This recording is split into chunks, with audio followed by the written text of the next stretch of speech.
I knew something was off the second. I walked into that conference room, and my calendar had mysteriously cleared itself of all engineering meetings. There were no pings on my screen, no alerts from the server dashboard, just a single, cold line scheduled at 10 o'clock in the morning. The invite read, "Check-in with HR." In my experience, that is never a check-in. It is a guillotine appointment wrapped in corporate frosting, a quiet execution designed to keep the peace. I shut the glass door, looked at the empty chairs, and realized that they were not running late. I was early, and it was entirely by design. Let us rewind before this powder keg went completely kaboom. 16 years. That was how long I gave them. I helped build Pinnacle Systems out of a cramped, shared office space with water-stained ceiling tiles. I still remember the exact night I pushed the first line of production code at 4:15 in the morning, my eyes burning with greasy hair and a half-dead laptop battery. We had no venture capital funding, no slick user interface, and absolutely no plan B. We just had stubbornness, cold coffee, and too many energy drinks. We built a software platform that scaled faster than our headcount. I was the one duct taping the backend with every custom patch, hotfix, and sanity-saving database query. They called me the brain back then. Henry, the silent engine. Henry, the guy who never missed a release. Henry, who was too valuable to replace. It is funny how too valuable suddenly becomes too difficult once the founder's son decides he wants to be seen as the visionary of the family empire. My phone buzzed with an incoming alert, but I ignored it. If you are enjoying this mess of corporate backstabbing and legal warfare, remember to support the channel. Seriously, 95% of you do not subscribe, and it is the only thing that keeps us going while diving into these corporate train wrecks. It tells us we are not just shouting into a dark void. Anyway, fast forward to last quarter. I was still running point on the core system architecture, but the invitations to the weekly leadership syncs started vanishing. Suddenly, I was left off the product roadmap briefings and excluded from critical infrastructure updates. My messages on the internal chat system were met with simple thumbs-up emojis and radio silence. I did not need a whiteboard to read the writing on the wall. Julian Keller, the founder's son, had officially taken the reins of the company. Julian was 27 years old, a Wharton business graduate. He had never written a single line of working code in his entire life, but he had strong feelings about user journeys and loved to say that data is the new gold in every single company town hall. I did not hate him at first. He was energetic, confident, and wore expensive Italian shoes. But slowly, his marketing energy started replacing our actual technical experience. Longtime engineering team leads were being swapped for social media darlings with resume templates that looked like slide decks. The company culture shifted from getting things done to creating a modern vibe. I was definitely not part of the vibe. I played along anyway. I did not push back. I did not protest when Julian brought in his former college roommate as the vice president of vision alignment. I did not roll my eyes during the lengthy meetings about team synergy. I just kept doing what I had always done, which was solving the impossible technical issues with code and logic. Then came the major company rebrand. We got new logos, a new motto about powering the apex, and a suddenly very public push to highlight fresh, younger voices. I was no longer asked to write the technical engineering blog posts. I became a ghost in the system, still fixing critical bugs at 2 in the morning, but otherwise invisible to the new management. Julian strutted into the glass fishbowl conference room like he was auditioning for a reality television show about young executives. He had that smug glow that only two types of people get: people who just won an argument and people about to do something incredibly stupid with absolute confidence. His heels clicked against the concrete floor as he crossed the room, not even looking at me until he sat down. A jittery human resources representative named Clara Finch fumbled with a stapled packet of papers, her eyes darting toward the exit. Julian cleared his throat and thanked me for making the time. I wanted to point out that he had scheduled this directly over my database stand-up meeting, so he had actually stolen my time, but I just nodded. We have been reviewing team feedback and overall culture alignment. Julian began, using that performative tone people rehearse in a mirror. I tilted my head. Culture alignment, I repeated. He smiled as if he had been waiting for that cue.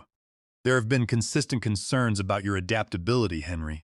Specifically, your reluctance to embrace our new agile methodologies, your tone in the public channels, and an overall resistance to collaborative evolution. Clara, the human resources representative, chimed in, saying they wanted to foster a safe environment where all voices were valued. I wondered if that included mine, but apparently not. Julian slid a thick envelope across the table. "This is your formal exit package," he said. "Termination is effective today." I looked at the envelope. There was no severance negotiation, no warning, just a clean, cold break. That meant it was premeditated. The room smelled of expensive cologne and cowardice. Julian smiled wider, saying they appreciated my past contributions. I could have laughed, but instead I looked him in the eye, picked up the envelope, and told him I would pack my awards.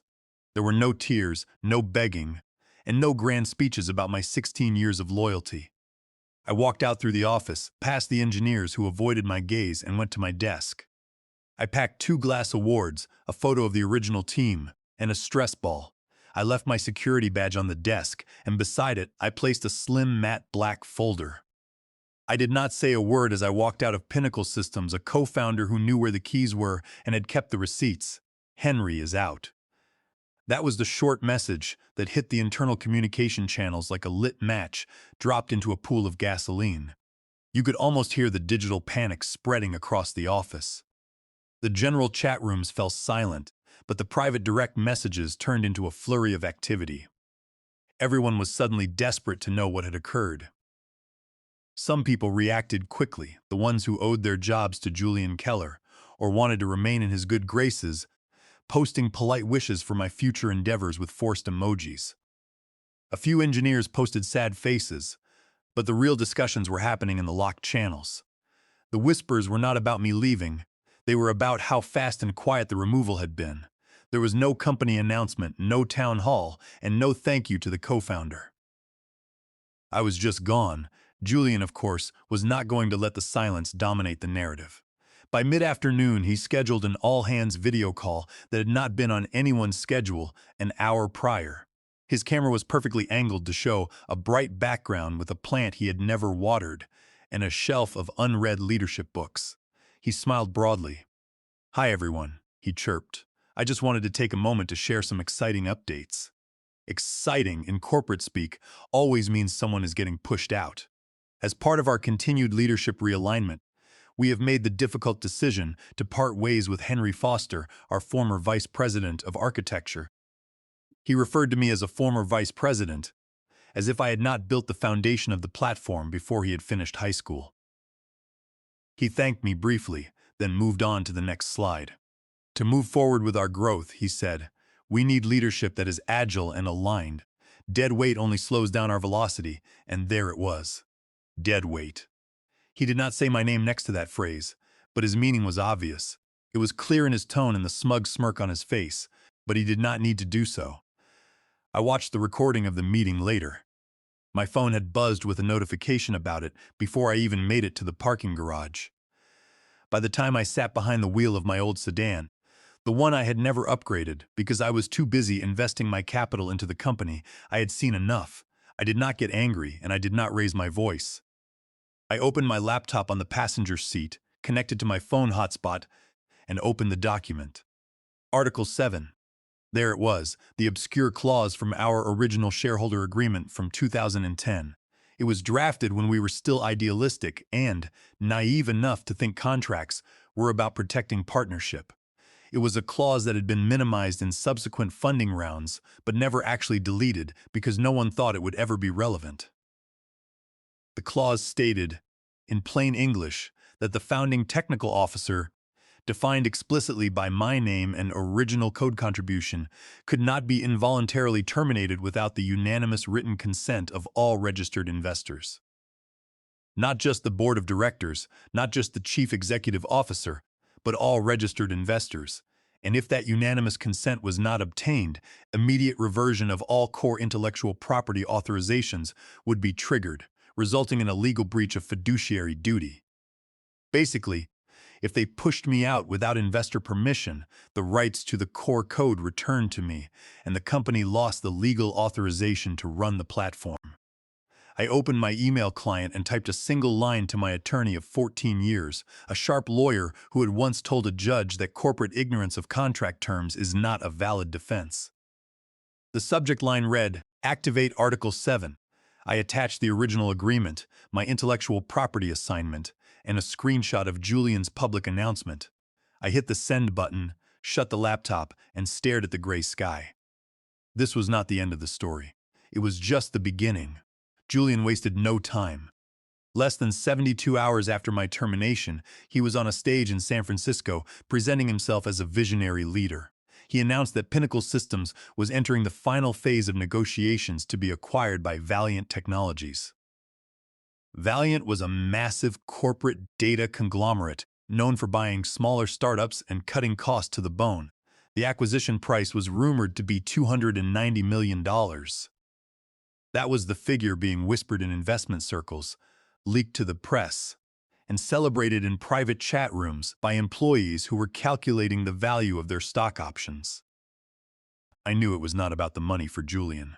It was about his reputation. He did not want to manage the operations of Pinnacle Systems. He wanted to own the narrative, to be the young leader who delivered a massive exit. But there was one small detail he had overlooked: the due diligence process. The business press covers mergers like weddings, focusing on the smiles and the handshake photos. But behind the scenes, there is always a team of corporate lawyers and risk assessment experts reviewing every contract ever signed by the company. They review cap tables, vesting agreements, and intellectual property disclosures dating back to the very beginning. Which is why, a week after the announcement, a senior counsel for Valiant Technologies named Diana Thorne began making formal requests for our history. She requested the original signatory archives, documentation of founder transitions, and verification of our intellectual property ownership. During this time, I remained completely silent. I did not post updates on social media. I did not write articles about leaving, and I did not respond to messages from former colleagues. I gave them nothing. My silence made the executive team nervous, because silence is difficult to control, especially when that silence knew every password, every code repository, and every system vulnerability. The first signs of trouble were subtle, quiet emails hidden inside threads about cap table reconciliation and spreadsheet verification. Walter Reynolds, the lead counsel for the majority investor group, sent an email to Julian Keller, copying the internal legal team and the due diligence analysts. The subject line asked for the historical signatory documents from 2010, specifically requesting original scans rather than retyped digital copies. It was a simple request, but the legal implications were significant. Julian read the email twice, his jaw tightening. His first reaction was typical of someone who believed himself to be above historical agreements. He chose to ignore the warning signs. He replied to Walter, stating that the company had updated all equity structures during the Series C funding round, and that historical documents from the founding year were no longer relevant to the current acquisition process. He promised to have the internal legal team confirm this. It was a classic corporate brush-off, but Walter was not satisfied. Walter had been involved since the formation of Pinnacle Systems. He had insisted on the inclusion of Article 7 to protect the technical founder from being pushed out by non-technical investors who did not understand the underlying system. While Julian was attempting to dismiss the requests, a junior analyst named Priya Sen was combing through system logs for a standard audit. She was underpaid, hardworking, and meticulous. While reviewing archive folders, she discovered an old repository titled Core Foundation HF 2010 Backup Version 2. It was a dormant branch containing the foundational routing logic, database sharding protocols, and custom APIs that still ran the entire platform. The metadata showed the author was Henry Foster, and next to it was a metadata tag that read, "Proprietary founding rights reserved." Priya did not fully grasp the legal weight of the tag, but she knew it was unusual. Newer repository files did not have that restriction. She flagged the file and sent a query to her manager, who immediately forwarded it to the corporate legal department. The corporate lawyers paused a scheduled due diligence meeting with Valiant Technologies. They muted the main audio feed during a presentation on scalability and asked who had authorized the termination of the founding technical officer. The room fell silent. Julian smiled and tried to reassure them, saying there was an internal process and that Henry had signed his exit documentation. A junior attorney on the call unmuted his microphone and asked if the company had obtained unanimous investor consent for the termination, as required by Article 7. Julian looked confused, stating that the clause had been superseded during the Series C funding round. The attorney did not back down, requesting that Julian send the documentation showing the clause had been nullified, along with the signatory history, by the end of the day. After the call ended, Julian threw his notebook onto the desk. He was beginning to realize that the transition was not going as smoothly as he had planned. He called his executive team for an emergency sync, demanding they locate the original signed waivers. Meanwhile, I was sitting on my porch enjoying a hot cup of tea and watching the wind blow leaves across the grass. I was not checking the company updates or reading the office rumors. I was waiting. I knew that you cannot remove the core engineer from a platform and expect the system to run without issues, especially when the contract terms are clear. I spent the afternoon reviewing system logs that were automatically forwarded to my private server, confirming that the key access tokens were still registered to my identity. The due diligence process stalled. The Valiant Technologies acquisition team stopped sending checklists. Pending clarification became the standard response to all inquiries. The major investors were beginning to realize that a significant legal risk had been introduced. Walter Reynolds called for an emergency meeting of the board of directors. The message was short and formal, requiring attendance from all members. Julian's team tried to delay the meeting, claiming that certain directors were traveling or had conflicts, but Walter refused to change the date. The mood inside the company office changed. The optimistic posts on the internal message boards ceased. Employees were beginning to sense that the acquisition was in jeopardy. Clara Finch, the human resources representative who had assisted in my termination, stopped turning on her camera during video updates. The silence in the office was palpable, a quiet tension that comes when a major deal is hanging by a thread. I did not reach out to anyone, but I did schedule 2 private meetings. The first was with my attorney. We met in a quiet office downtown.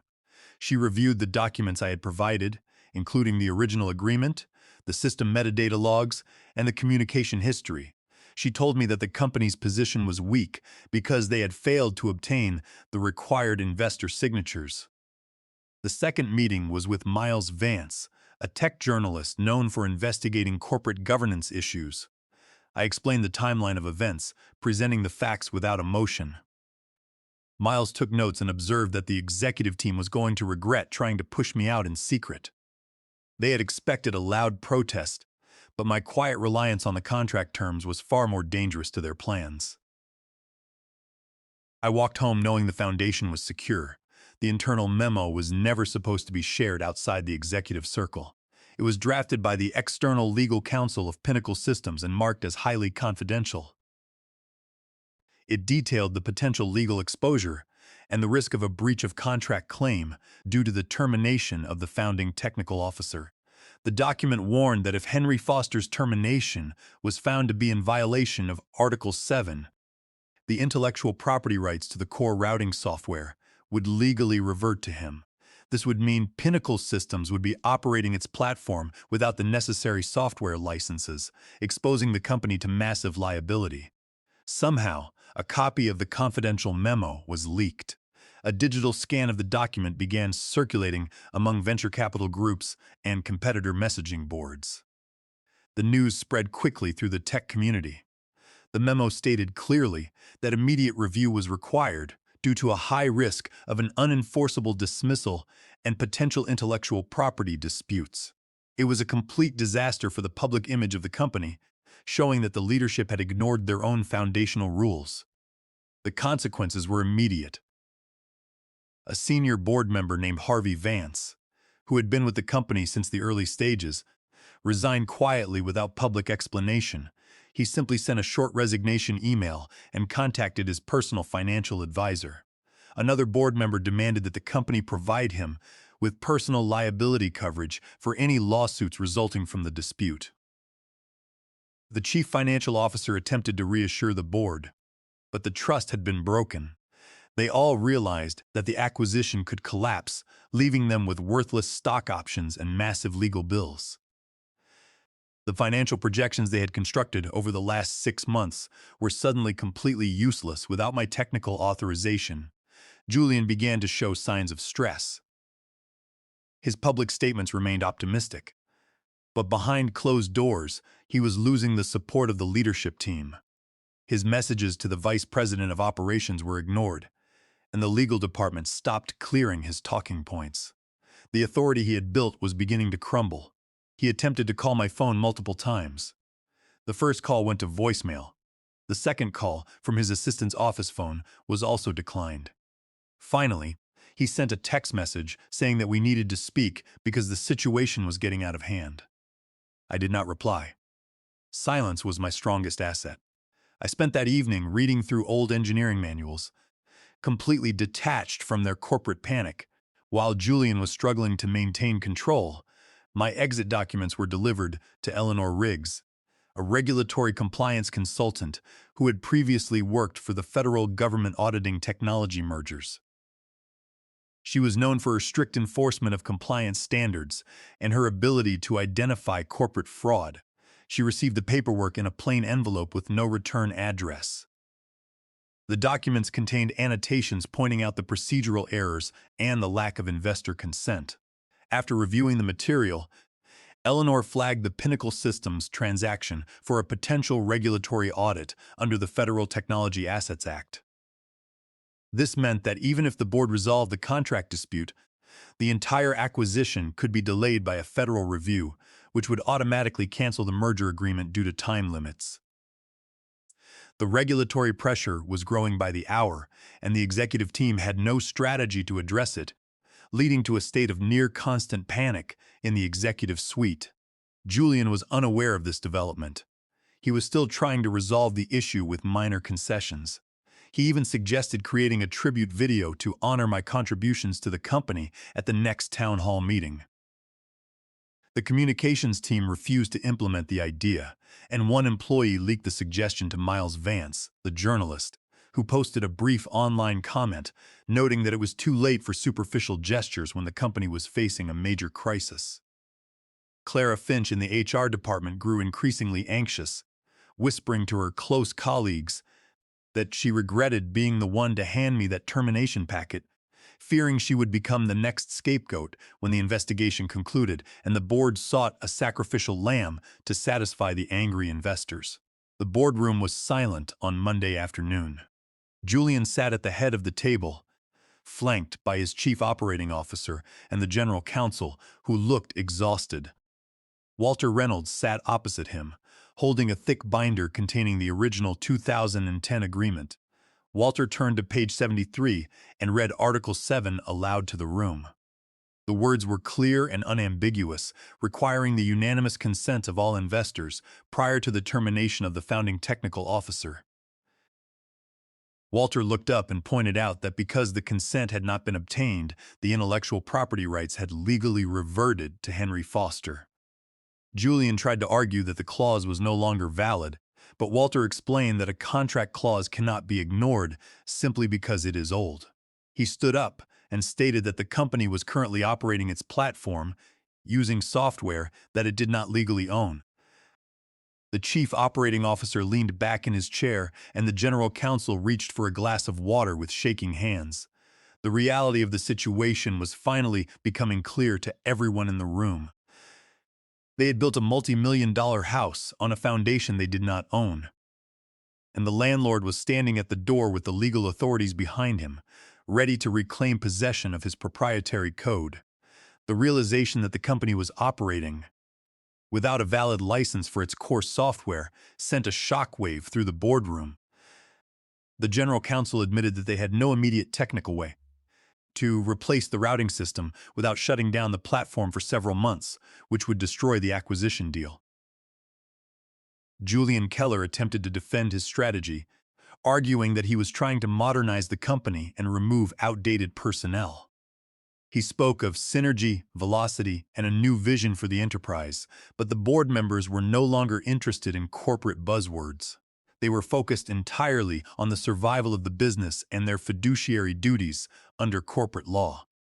They knew that a lawsuit from me would destroy their reputations and lead to personal bankruptcy if the merger collapsed under a cloud of fraud and active misrepresentation to the buyers. Walter Reynolds remained unmoved by Julian's speech. He pointed out that Julian's unilateral actions had introduced a massive legal liability that threatened the entire $290 million deal. He pulled out a document showing that my attorney had already contacted Valiant Technologies' legal team to inform them of the intellectual property dispute. Valiant Technologies immediately issued a statement postponing the acquisition pending a full review of the company's compliance history. Their stock price dipped 6 points following the news, which created additional pressure on the board members. Several key institutional investors had already called to express their extreme dissatisfaction with Julian's leadership and demanded immediate changes to the executive team. To restore investor confidence and save the deal from a complete collapse, the board members realized that they had to take decisive action to salvage the transaction. The board chair, a retired executive with a reputation for protecting investor interests, asked how quickly they could resolve the dispute. Walter explained that Henry Foster had indicated he would only negotiate after changes were made to the company leadership, specifically the removal of the current chief executive officer. They needed to restore trust with the technical founder to proceed. The general counsel agreed, noting that continuing to run the platform without Henry's authorization constituted active copyright infringement, which could lead to treble damages and immediate injunctions that would disable the servers and freeze all customer accounts. Julian was shocked by the development. He stood up and accused the board of turning against him. But the board chair replied that they were protecting the investment and Julian had become a liability. The board voted to place Julian on administrative leave pending a formal investigation. And he was escorted from the building by security. His office belongings were packed into boxes, and his access to the company network was deactivated. The transition of power was swift and complete, leaving Julian with no allies, a severely damaged reputation, and a box of awards he had not earned, while the executive assistant quietly threw his CEO of Tomorrow award into the recycling bin, realizing it was now nothing more than garbage.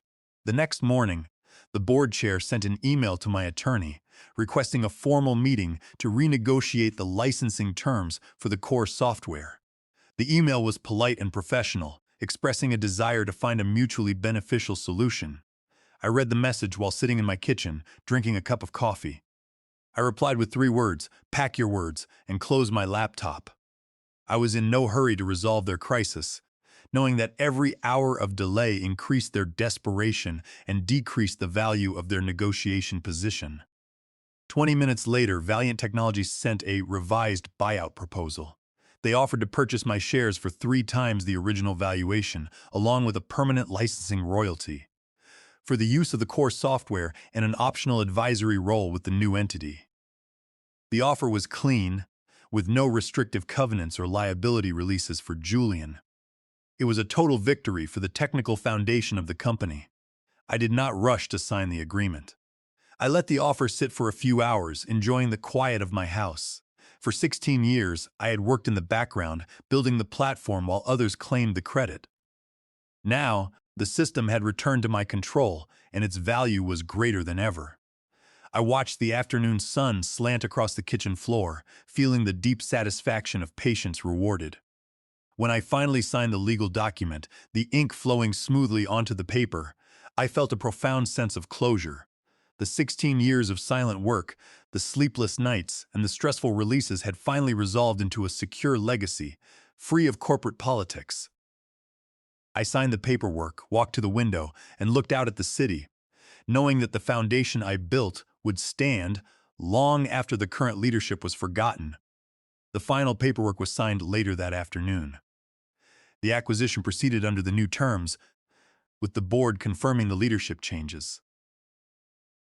I walked down the street, feeling a sense of satisfaction. The company I had helped start was moving forward, but the terms of our original agreement had been respected. The technical foundation I had built at 4:15 in the morning all those years ago had proven to be the most valuable asset of all. It was the silent code that held the power, and the code had run to completion. You are the real stars of the corporate jungle. Thanks for watching. Hit subscribe, or I will flick the switch on your old cubicle memories and lock your access codes forever, leaving you in the dust of the digital highway and far behind.